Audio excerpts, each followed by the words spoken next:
Hey guys, this is Bharadwaj with Fonearena.com and this is the video review of the Micromax Canvas Night, the latest flagship smartphone from Micromax in the Canvas series with a Full HD display and an octa-core processor. It has a 5-inch IPS display with a resolution of 1920 by 1080 pixels at 440 ppi of pixel density and is powered by a 2 GHz octa-core MediaTek processor. The display is bright and has great viewing angles, the blacks are dark, the colors are vibrant and the sunlight visibility is good. But since it is glossy, it is prone to fingerprints. There is an earpiece on top along with an 8 megapixel fixed focus front-facing camera that can record videos at VGA resolution. It also has the usual set of proximity and ambient light sensors and an LED notification light. There are the usual capacitive touch buttons for menu, home and back below the display.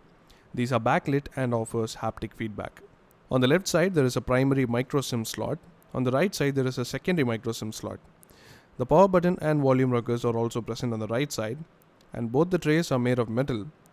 But curiously, the phone lacks a micro SD card slot. Since the sides have brushed metal finish, it is not that slippery when holding the phone. The phone is about 7.8mm thick, bit thinner than the Canvas Turbo and weighs about 156 grams. On the bottom, there is a micro USB slot along with a tiny microphone hole and a large loudspeaker grill. The 3.5mm audio jack is present on the top. The phone has a glass back compared to the metal build on the Canvas Turbo. On the back, there is a 16 megapixel autofocus camera with LED flash. The camera has a 1x2.3 inch type OmniVision BSI-2 sensor with the M8 Lagan lens. The images were not up to the mark and looked washed out. Most photos were noisy, but macro shots and HDR shots were pretty decent. But again, it had a lot of color noise. Overall, the camera is just average compared to the Canvas 4 and the Canvas Turbo. The camera UI is similar to other smartphones powered by the same octa-core MediaTek chip. Additionally, you have GIF animation, 3D panorama and object removal that we had seen on the Canvas Turbo. It can record videos at 1080p Full HD resolution at 30 FPS. It can focus quickly, but the video was too sharp. And since the phone lacks a secondary microphone, the audio is not that crisp. It has electronic image stabilization though that uses software enhancements to minimize blurring and device shake. Coming to the software part, the phone runs on Android 4.2.2 Jelly Bean. It supports 9 home screens and the lock screen has the shortcut to go to M Live app directly. Quick Settings has a couple of extra toggles for reboot and wireless display, and the UI is almost stock with lock screen widgets and the option to quickly launch the camera directly from the lock screen. It has the pinning feature to play videos in a small window, and it also has the smart gestures to put an incoming call on silent by flipping the phone over, attend incoming calls automatically by holding the phone close to the ear and more. It doesn't have incoming call and camera snap gestures that were present in the Canvas Turbo. Out of the 2 GB of RAM, you get 1.93 GB of usable RAM, and about 1.6 gigs is free when the phone is idle without any apps installed. Out of the 32 gigs of internal storage, you get 24.9 gigs of mass storage and 1.97 gigs for apps. You can also move apps to the internal SD card. The phone comes with a lot of preloaded apps. It comes with the usual set of utility and Google apps, but other apps include BBM, Gedit, Hike Messenger, Opera Mini, Kingsoft, Spule, and Truecaller. It also comes preloaded with some trial games that include Real Steel World Boxing, Where's My Water, and Where's My Perry. Music Player has a new interface, but the features are very similar to the old one.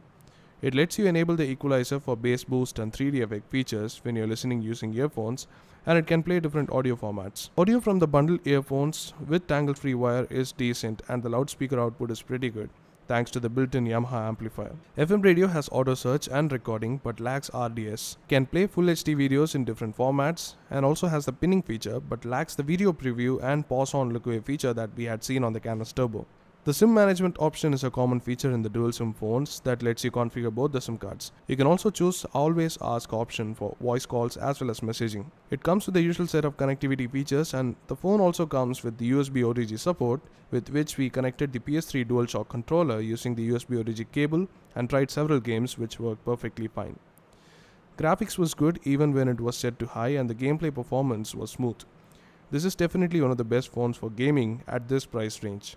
The phone is powered by a 2 GHz octa-core MediaTek 6592T processor with Mali 450 MP4 GPU. The performance is smooth without any lag, and thanks to 2 GB of RAM, multitasking was smooth. The phone though gets heated quickly when multitasking, watching videos or using 3G. Coming to the battery life, the phone packs a 2350 mAh, a minor upgrade compared to the 2000 mAh battery on the Canvas HD, Canvas 4 and Canvas Turbo. It lasts for a day with average use with screen time of around 2 hours. With heavy use, such as video playback, 3G and gaming, it will last less than a day. But if you want to extend it a little bit further, it has the CPU power saving mode to limit the CPU use to conserve battery life. Overall, the battery life we felt is not that impressive. The Micromax Canvas Turbo was not a major upgrade compared to the Canvas 4, but the Micromax Canvas Night is definitely a better successor to the Turbo. Even though the display size and resolution were the same, the display quality is superior. It runs on Android 4.2, 2 iterations old, which is disappointing, but at a price tag of Rs 19,999, it has been priced perfectly considering the quality. If you can compromise on the camera and the battery life, for the display and performance, go for it. Listed here are the pros and cons of this device.